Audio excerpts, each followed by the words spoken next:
turi mu rugendo. Babyeyi bana namwe rubyiruko, ibibazo bijya mwibaza ku mahame y'ukwemera n'inyigisho za Kiliziya Gatolika mukabura muvana ibisobanuro byabyo, ubu ntibikiri kure yanyu. Nimutega amatwi ikiganiro turi mu rugendo, mutegurirwa n'ubunyamabanga bw'inama y'Episkopi Gatolika mu Rwanda, kikanyura kuri Radio Maria Rwanda kuwa gatandatu kuva saa 11 kugera saa 11 n'igice zo ku mugoroba, no kuri Radio Isango Star kuwa gatanu kuva saa 12 n'igice kugera saa 1 zo ku mugoroba. Mushonje muhishiwe rero, nimugacikwe n'ikiganiro turi mu rugendo, igiseke gisesekaye ibisubizo by'ukwemera. Amahoro y'Imana kuri mwe mwese mudukurikiye mu kiganiro turi mu rugendo, ikiganiro kidufasha kumenya Kiliziya yacu no gusobanukirwa n'ukwemera Gatolika. Muri iki gihe Kiliziya Gatolika ishyize imbere iyogezabutumwa rihereye ku muryango, mu rugo, rikagera ku yindi miryango, rikozwe n'abagize umuryango bose. Ikaba ihamagarira buri muntu wese kugira uruhare rugaragara mu kwita ku muryango no kuwusigasira. Nubwo Kiliziya ari twe twese, muri iki kiganiro tugiye kurebera hamwe icyo yo ubwayo ikora nk'urwego mu guharanira ko habaho ingo n'imiryango bibereye Imana no gufasha abandi. Turi mu rugendo ni ikiganiro cy'ubunyamabanga bukuru bw'inama y'Episkopi Gatolika mu Rwanda, mu gitegurirwa na Jean Marie Vianney Uwitonze afatanije nanjye Telesphore Kaberuka ugiye kukibagezaho.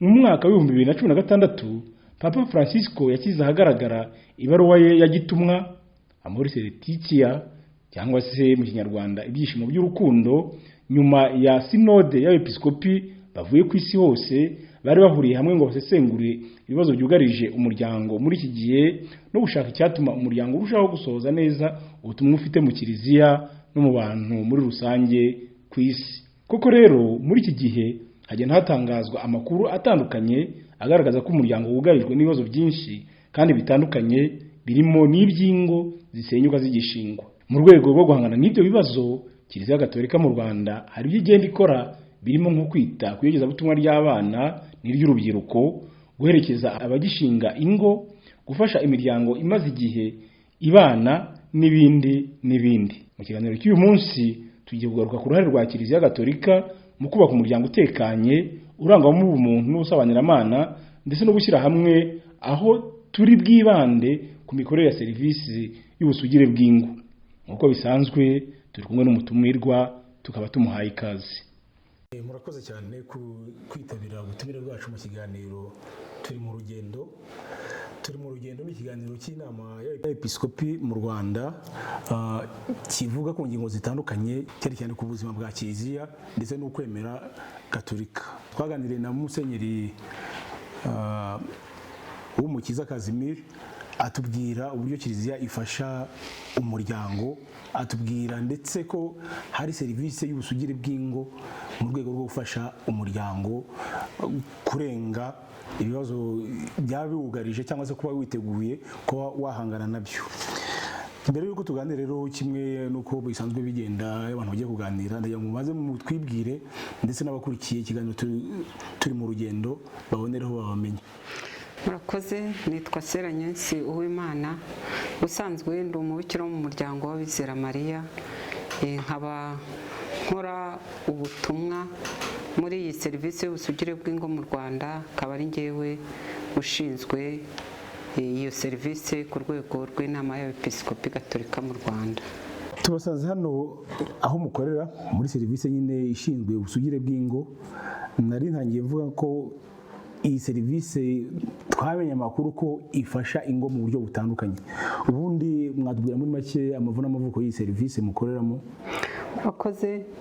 Serivisi y'ubusugire bw'ingo mu Rwanda ni serivisi yatangiye mu mwaka w'1985. Mbere y'uyu mwaka ibikorwa byabimburiwe n'ibikorwa bindi bitandukanye mu mpande z'igihugu mu Rwanda. Ibyo bikorwa rero mu by'ukuri byakomotse ku nama mpuzamahanga yari yabereye i Melbourne muri Australia mu mwaka w'1979, ubwo hizihizwaga isabukuru y'imyaka 10 y'urwandiko rwitwa Humane Vitae. Muri iyo nama tumiyemo abantu batandukanye. Mu Rwanda naho hari hagiyeyo intumwa yoherejwe na kiliziya ndetse n'igihugu. Ni Musenyeri Hozeri, umupadiri w'umuparote wari wagiye muri iyo nama. Nyuma y'iyo nama rero bigishijwe ku bintu bitandukanye ku buryo bwo kwita ku buzima no kuburengera. Agarutse rero mu Rwanda nibwo yatangiye ibikorwa bitandukanye bigendana n'iyi serivisi y'ubusugire bw'ingo. Ubwo rero ni muri icyo gihe iyo serivisi yatangiye hano mu gihugu mu Rwanda. Mu mwaka w'1985 serivisi biratangiye. Yego, yaratangiye. Ni iki muyishimira muri make? Nyuma y'ibyo bikorwa bitandukanye nababwiye, uwo mupadiri yaje akora hirya no hino mu mavuriro, muri za centre nutritionnelle. Abepiskopi b'u Rwanda babonye ko ari ibikorwa byiza, bahita bashyiraho iyi serivisi ku mugaragaro, bayita ko ari serivisi ishinzwe gushyigikira ingo z'abashakanye. Ni muri urwo rwego rero habayeho iyo serivisi y'ubusugire bw'ingo, mu by'ukuri igamije gufasha abashakanye ndetse n'abitegura gushinga urugo guteganya imbyaro bakoresheje uburyo bwa kamere ndetse no kurushaho kunoza umubano wabo nk'umugabo n'umugore cyangwa se n'abitegura gushinga urugo. Ubwo butumwa mubona bugerwaho bute? Ibyo serivisi imaze kugeraho ni ibihe? Ese ubundi iyi serivisi irazwi, iritabirwa? Ni serivisi izwi kandi ikunzwe, yitabirwa. Nayo imaze kubabwira igihe yagiriye ahagaragara, mu by'ukuri hashize imyaka irenga 30. Ni ukuvuga yego, ni ukuvuga rero mbere yo kugira ngo mvuge umubare w'ingo tumaze kugeraho, ndabanza mvuge intego ebyiri z'iyi serivisi. Nari nabikomojeho ariko ndagira ngo mbitsindagirize. Ni ukuvuga ifite intego ebyiri z'ingenzi. Intego ya mbere nayo nabivuze, ni ugufasha abashakanye guteganya imbyaro bakoresheje uburyo bwa kamere. Ariko mu by'ukuri ntabwo ari aho ngaho tugarukira. Icyangombwa ikiri nyamukuru ni ugufasha abashakanye kurushaho kunoza urukundo rwabo, kunoza umubano wabo hagati yabo. Abahabwa inyigisho zitandukanye zibafasha gushimangira urukundo n'indangagaciro z'umuryango n'iz'urugo muri rusange. Tugiye ku mibare, mu by'ukuri nk'uko nabibabwiye, iyi serivisi ntabwo ari serivisi igamije cyane kuvuga ngo reka tugire umubare munini. N'umubare munini urakenewe kugerwaho, ariko icyangombwa ni ukuvuga ngo ese izi ngo duherekeza mu by'ukuri zigera ku ntego yazo koko uko bikwiye. Ni ukuvuga za ndangagaciro zigomba kuranga umuryango. Ni urugendo rurerure bakora kugira ngo bubake urugo rwabo. Umugabo yubake indangagaciro zigomba kumuranga nk'umugabo, n'umugore yubake indangagaciro zigomba kumuranga nk'umugore mu rugo, noneho bahurize hamwe, noneho rero bubake urukundo nyarwo rushinze imizi nk'abashakanye. Ubwo rero tugiye ku mibare, turahera mu mpera z'umwaka wa 2020. Mu by'ukuri twari tumaze gufasha ingo zisaga 19,552. Aba rero ni abashakanye bigishijwe izi ntego ebyiri nababwiye. Ni ukuvuga mu kuziga baraherekezwa, ntabwo biga umunsi umwe ngo batahe. Dufite urugendo dukorana, mu by'ukuri ni urugendo ruri hagati y'amezi 4 n'6. Ubwo rero murumva yuko iyo tuvuze iyi mibare tuba tuvuga ingo rwose twumva ko zarangije gushinga imizi mu mubano wabo mwiza, kandi ari ba bandi bashobora kwiherekeza mu gukoresha ubu buryo bwa kamere bwo guteganya imbyaro. Muri ibyo bihumbi rero mbabwiye 19,552, hari izindi ngo ibihumbi 4 ubu ngubu zirimo kwigishwa hirya no hino. Ni ukuvuga aba ari ingo tuba dufite uburyo tugomba kuziherekeza, tukagenda duhana iminsi yo guhura, tukabigisha, tukongera nyuma y'ibyumweru cyangwa igihe runaka tukongera tugahura. Ubwo rero izo ngo ziri mu kwigishwa mu guherekezwa zingana n'ibihumbi 4,528. Izo ngo rero zikurikiranwa na za zindi mvuga maze kuvuga zabimenye zose ziri hamwe zigera ku bihumbi 23,580. Murumva ko mu by'ukuri ni umubare ufatika, natwe twizera ko ari abantu twakuye ahantu tubageza ahandi kandi heza. Izi ngo muzimenya mute? Nibo babasanga ngo mubafashe cyangwa nimwe mumenya ko bafite ibibazo mukabasanga mukabafasha? Murakoze. Iyi serivisi ubundi mu by'ukuri ni serivisi yo muri komisiyo y'umuryango mu nama y'abepiskopi. Muri komisiyo y'umuryango rero harimo ibyiciro byinshi. Mu iki cyiciro cyacu rero ni icyiciro cyerekeranye no gutanga ubuzima no kuburengera. Ni ukuvuga rero izi ngo tuzibona ku buryo butandukanye, dushobora guhura nazo mu gihe cyo gutegura bifuza gushyingirwa nk'uko twabivuze, dushobora kuzisanga mu matsinda atandukanye, ari amatsinda y'ingo zahuriye hamwe, hakagaragaramo ingo zikiri mu gihe cyo kubyara kandi zifuza mu by'ukuri guteganya imbyaro zitagiye gukoresha imiti n'ibikoresho bindi abashakanye bamwe bakunda gukoresha bifite icyo bihindura mu buzima bwabo. Dushobora no kuzikura ku ngo twigishije zigenda zibwira abandi ibyiza by'iyi serivisi, bakaza batugana.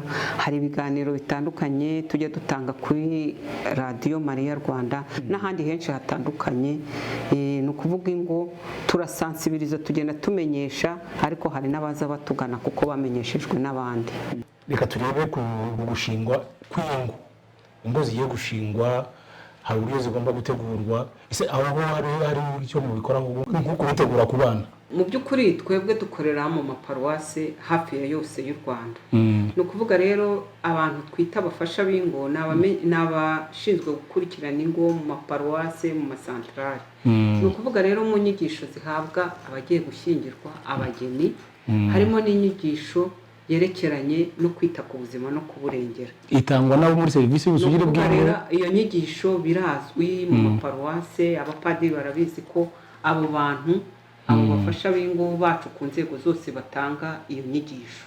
Iyo nyigisho rero iyo bayitanze ni inyigisho irimo icyo twita ubwishigire bwa kibyeyi cyangwa se kubyara no kurera uko bikwiye. Bari mu buryo bwa sensibilisation bwo kwereka nyine abo bageni umunsi bashyingiranywe bagomba kuzubaka ingo zabo neza.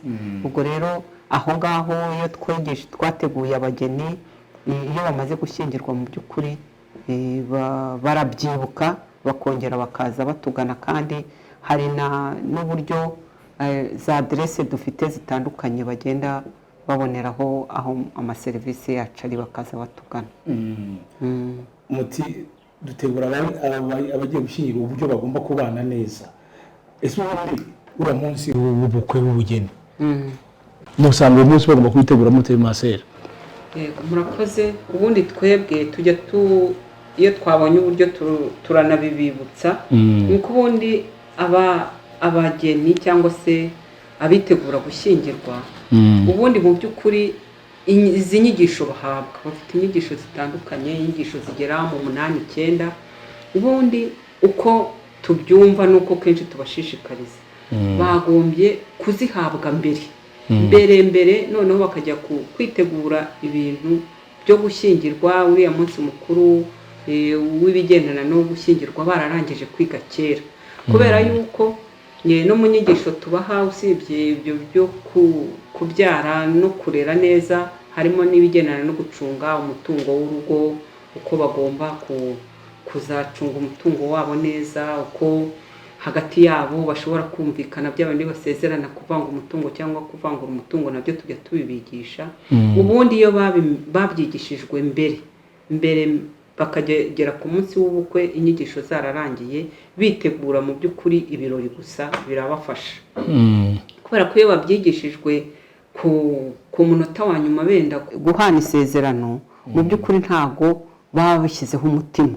Inyigisho bahabwa ziza zisanganira ibitekerezo bitandukanye byo kureba uko bazashyira ku murongo gahunda y'ubukwe bwabo, ubwo rero niyo mpamvu bagombye kwiga mbere nibura mu by'ukuri hagacamo ukwezi bararangije guhabwa inyigisho zibategura kuzashyingirwa noneho rero ntibabibangikanye n'igihe cyo gutegura ibirori by'ubukwe. tukivuga ko gutegura umuryango cyangwa urugo rushya, hari igihe usanga nk'umusore n'umukobwa bashyira imbaraga cyane mu gutegura wa munsi w'ubukwe nyirizina, ku buryo wa munsi w'ubukwe bwabo bataba bazi icyo bavuga mu isakaramento uko babihana, ubundi bukaba biri gutyo gusa ariko batabihaye imbaraga nyinshi cyane. Ese aho muraha bategura ko ubundi mu masomo ateganyijwe y'abitegura gushyingirwa n'ibyo ngibyo bibamo.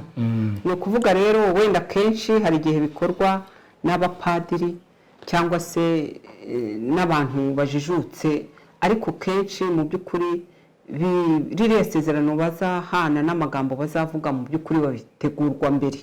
babitegurwa iyo bagize amahirwe rero yo kuboneka bakabyumva mbere y'imyiteguro nyirizina y'ubukwe, n'ibyo ngibyo byo kujya kugura ibishyingiranwa n'ibiki bibagirira akamaro.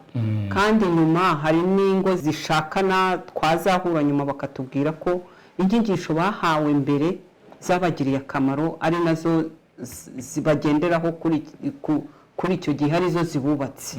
naho ubundi rwose iyo babihawe batangiye kujya mu byo gushaka ibishyingiranwa n'ibiki ntabwo zibagirira akamaro, kubera ko mu mutwe wabo mu bitekerezo byabo bifitiyemo gahunda z'ibirori no gushyingirwa. ku munsi mukuru w'umuryango mutagatifu akenshi mukuza gutambutsa ubutumwa bwanditse busomwa mu kiliziya mudushishikariza ko ingo zacu zamera nk'urugo rw'i Nazareti. ni iyo migenzo myiza urugo rw'i Nazareti rwakwigisha ingo z'abakristo muri iki gihe? Yego, murakoze. icya mbere iyo tuvuga urugo rw'i Nazareti rugizwe n'umugabo ni Yosefu, umugore Bikira Mariya na Yezu umwana. ni ukuvuga rero kugira ngo ingo z'abashakanye zigendere kuri iyo migenzo no kubanza kureba imigenzo iranga buri wese. tuzi ko Yosefu mutagatifu iyo tumufatiraho imigenzo igomba kuranga umugabo mu rugo, tuzi ko yari azi kwicisha bugufi, yakundaga urugo rwe, yakundaga Yezu, yakundaga Bikira Mariya. muzi ko yahibikanaga, rwari urugo rudakize cyane ndetse kenshi bavuga ko rwari urugo rukennye, ariko muzi ko yari atunzwe no kubaza. nta na rimwe rero twigeze twumva ahantu yuko ari Bikira Mariya na Yezu bigeze bicwa n'inzara. ni ukuvuga yarabitangiraga uko ashoboye kose, akitanga atizigama akabakunda. ibyo rero nibyo byagombye ubundi kuranga umugabo mu rugo. yitangira urugo, witangira urugo urukunda, uruhihibikanira, wemera kuvunika akiyuha kuya, kugira ngo abagize urugo bamererwe neza. ikindi nanone urabona ko ntabwo rwari urugo rukize, ntabwo rwari urugo ruhambaye, ariko mu by'ukuri ntabwo bigeze bicwa n'inzara. umugabo mu rugo rero ni icyo ngicyo ahamagarirwa, agomba kurwana ishyaka ry'urugo rwe, abarugize ntibicwe n'inzara. ikindi tukarebera kuri Bikira Mariya. Bikira Mariya nyina wa Yezu yari umubyeyi mu rugo, ni ukuvuga ibyo ari byo byose yakundaga umwana we, yakundaga urugo, yararwitangiraga, mbese nawe yaranzwe n'imigenzo rwose y'ubupfura, umubyeyi umumama wita ku rugo n'abana. ubwo rero iyo tugeze kuri Yezu muzi yuko yaranzwe no kumvira ababyeyi be, yaranzwe no kumvira ababyeyi. muribukana cya gihe afite imyaka 12, igihe bamusangaga mu ngoro bakamubwira bati ko twagushatse tukakubura, yahise atahana nabo aragenda. kandi ijambo ry'Imana ritubwira ko yakomeje kubumvira, akura mu bwiza no mu butoni ku Mana no mu gihagararo, kandi akumvira ababyeyi. urumva rero urugo rutagatifu rw'i Nazareti mu by'ukuri ni urugo ntangarugero izindi ngo zose zagombye kureberaho, yaba imigenzo igomba kuranga abana bakarebera kuri Yezu, yaba imigenzo igomba kuranga umugore mu rugo bakarebera kuri Bikira Mariya wicishije bugufi, na Yosefu rero wabaye intwari yo kwita ku rugo uko ashoboye kose. bavuga ko kugira urugo, kugira umuryango, kuba umusore ugashaka umukobwa ukaba umugore nawe ukaba umugabo, nabyo byaba ari umuhamagaro w'Imana. Namwe munyijuru niko mubibona masera? Ni umuhamagaro.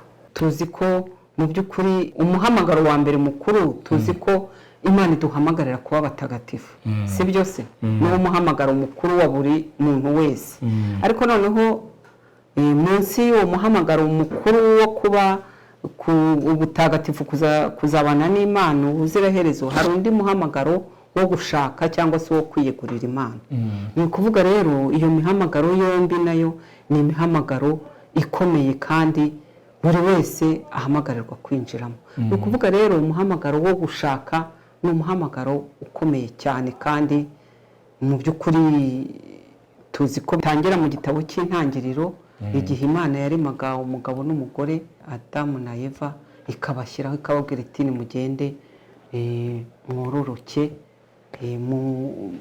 mutunge isi nibahayeho umurage. Ubwo rero umuhamagaro rwose wo gushinga urugo ni umuhamagaro mwiza kandi ukomeye umuntu agomba gushishikariza buri urubyiruko kugira ngo rutege amatwi Imana rwumve aho uruganisha. Niba ari ukwiyegurira Imana bakiyegurira Imana, niba ari ugushyingirwa no gushaka bagashaka, ariko mu by'ukuri uwo ni umuhamagaro mwiza kandi ukomeye. Masera, tugana ku musozo w'ikiganiro muduhaye, tuganiriye cyane ku bijyanye na serivisi y'ubusugire bw'ingo, uko mufasha imiryango n'uburyo mwifuza ko umuryango waba umeze. Ubundi iyi serivisi ikora ite, ikorera he, wishaka yayibona ati?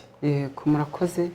Iyi serivisi mu by'ukuri ifite inzego eshatu. Urwego rwa mbere ni urwego muri komisiyo mu biro by'inama y'Abepiskopi Gatolika nk'uko nabivuze. Ni serivisi imwe mu maserivisi atandukanye agize komisiyo y'umuryango. Ubwo rero ibiro byayo biri hano i Gikondo, ahangaha mwansanze mu baparote niho dukorera kuva kera, kuva serivisi yatangira. Bikaba ari ibiro rero bishinzwe mbese gukora gahunda zose zitandukanye za serivisi y'ubusugire bw'ingo mu Rwanda hose. Kubera ko ibi ngibi ari ibiro bikuru, ibiro bishinzwe gutegura imfashanyigisho, ibikoresho bigenerwa gukora ubu butumwa. Iyo tuvuye rero kuri ibi biro bikuru mu nama y'Abepiskopi tujya mu madiyoseze. Ni ukuvuga kugeza ubu buri diyoseze yose ifite uwo twita umukangurambaga wa serivisi y'ubusugire bw'ingo ku rwego rwa diyoseze. Uwo muntu rero mu by'ukuri niwe ukorana n'izindi nzego ziri hasi mu maparuwasi. Mu by'ukuri rero mu maparuwasi no mu masantarari no mu bigo nderabuzima bya kiliziya niho mu by'ukuri ngo zihurira, niho zigaragara. Kubera ko bariya abo bantu nigeze kuvuga bitwa abafasha b'ingo, nibo bashinzwe ubundi kwakira ingo. Ni ukuvuga natwe buri wese ukora muri iyi serivisi abahamagarirwa kwakira ingo akaziherekeza, kuko ntiwatoza abafasha b'ingo kwakira ingo wowe utazakira.